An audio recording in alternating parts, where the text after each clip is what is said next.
Hi, I'm Chris, a product and commercial photographer in Digitech based in Dallas, Fort Worth.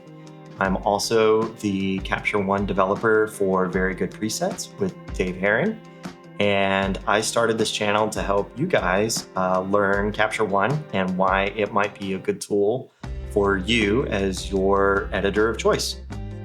So this video is going to be a good one. We're going to dive into Capture One and kind of look at it with the thought process of the expectation that you've never seen it before, you've never used it before, or you checked it out and found it to be a little too different or a little too alienating and kind of gave up on it. So we're going to look at it from that like 30,000 foot view and kind of break down the similarities and some differences between Lightroom. But we'll do a deeper dive into each one of those sections in upcoming videos. But for now, just kind of wanted to do a nice little intro, get you familiar with the program, and kind of show you around. So enough with the intro, let's dive in.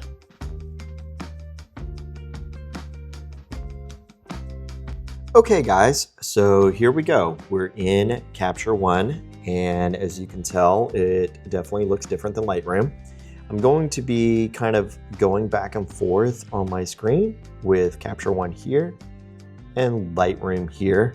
I've got different images pulled up, so it makes it, super obvious what we're looking at, but just a simple slide back and forth so we can see the way that the interface looks different.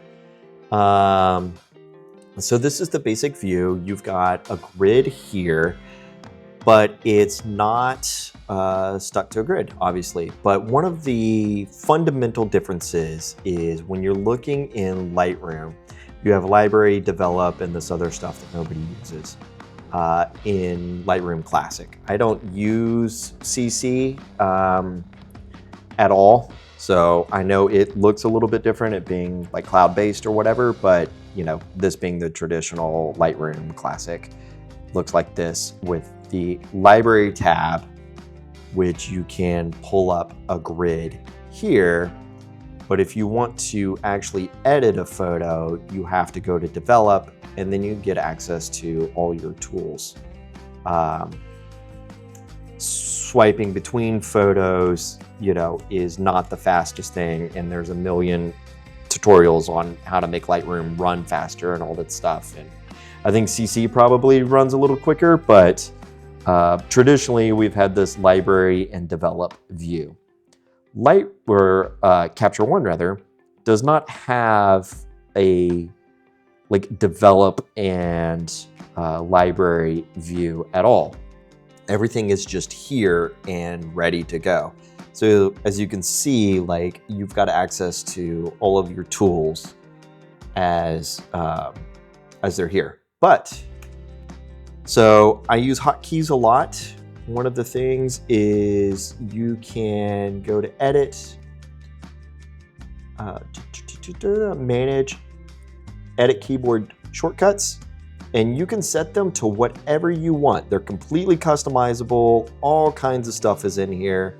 There's defaults, but you can do your own and do it once, save it, and export it in a way that you can send it to different computers. So if you've got a desktop and a laptop, all your shortcuts can work across everything. So it's great. So I love shortcuts and the speed edit keys, which is something else I'll talk about. If you hold down Q, you can make adjustments to exposure, so on and so forth. You can see, again, these are completely customizable. You can change them to whatever you want. I use these extensively in my workflow. As far as I know, you don't have a speed edit function in Lightroom, but this is a tool that I use a lot. So just wanted to kind of from the jump, show you that you can really kind of customize all of your, it's amazing what you can create in here. So the big thing in Capture One is it's incredibly customizable for a workflow that makes sense for you. Lightroom is locked into this structure. You've got your catalog, your folders, collections, import, export, library, develop. It is locked in. When you're in here, these are where they are. Capture One, it is totally customizable in a way that makes sense for you. So if something by default doesn't work for your brain, you can change it. Let me show you what I mean. If you don't like white balance being here, you could have it float if you wanted to. You can move it down here. You could move it to the end. So if you've got like a workflow that you're doing white balance at the end for whatever reason, like drop it to the bottom, move it here. You can really customize what lives where. So don't get kind of hung up kind of from the jump that they look different, Capture One and Lightroom. Change it to a way that makes sense to you. You know, if you like this structure because you're so familiar with it, then great. Let's change our tools let's put it on the other side. There we go. All right, well, now your images are here on the left. That doesn't feel very familiar. You're used to it being on the bottom. Great. Let's change it to the bottom. You want to make this larger? Like, again, totally customizable in a way that makes sense for you. All these little icons, like if you just want the file names, it's fantastic. This breaks my brain, but this may work for you in your workflow. So really just kind of want to show you that the browser in tools can be wherever you want. And I'm just going to move everything back to how I like it. So here we go. So this is what I'm familiar with. This is how I like them to live. But again, you change it to a way that makes sense for you. Something that's great. So I'm going to hit G. This is going to like kind of G goes back like grid to browser. The letter G will toggle back and forth between the two. So, but one of the things I wanted to kind of show from this browser view is you can select multiple images at the same time. And what's awesome is you can keep going and adding and adding. This was a trip I took to California last year. And then what's really nice is if you hold down Option and then the right or left arrow key will toggle between the same number of images that you have selected. So you can keep toggling between your photos. Then what's awesome, these are, you know, very different images. I have this edit selected, which means that it's going to edit everything that's on the screen.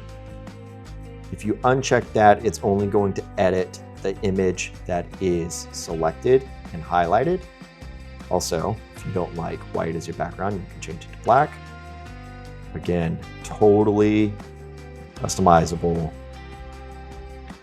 I go back and forth between white and black depending on what I'm working on. But what's super fun is if I'm selected everything and say these are like images and they all are half a stop underexposed, I could hold that Q key, drag my slider, my mouse, I'm just moving my finger on my trackpad and it is increasing and decreasing exposure on all of the images. Control to Z to unselect, or just this one is a little dark, Q for exposure. You know, I could do S for shadow, just bring up the shadow tone. So it's really cool to be able to have a continuity and edit photos from basically your library view that you were used to. And then you could look at the next batch and again, bring up the shadows, whatever the case may be.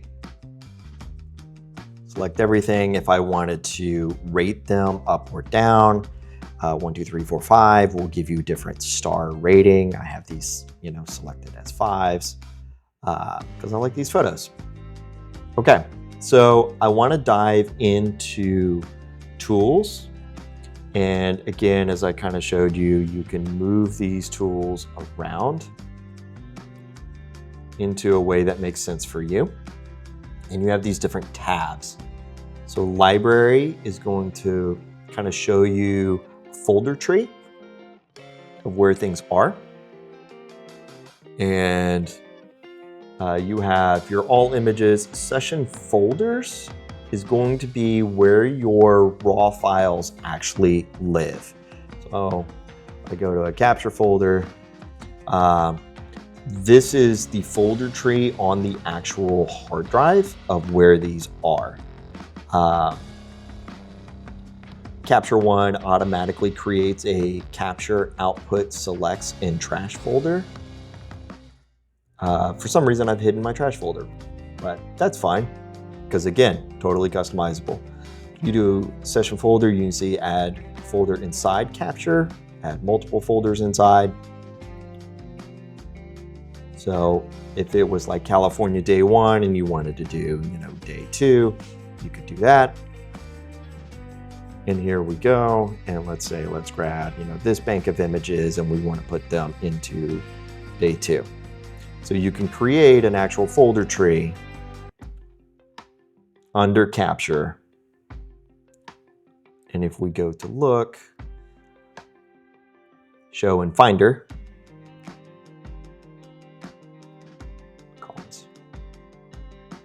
So this was the session, which we'll come to, capture, day 2, and here are my files.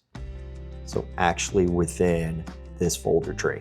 We'll spend some time in sessions and what this whole thing actually is more in depth a little later, but just wanted to show you that's kind of what's going on with library. Adjust, again, exposure, all of your things. Your different tools, you have all of these tools, tons. We're not gonna go into everything right here, but if you wanted to put, levels,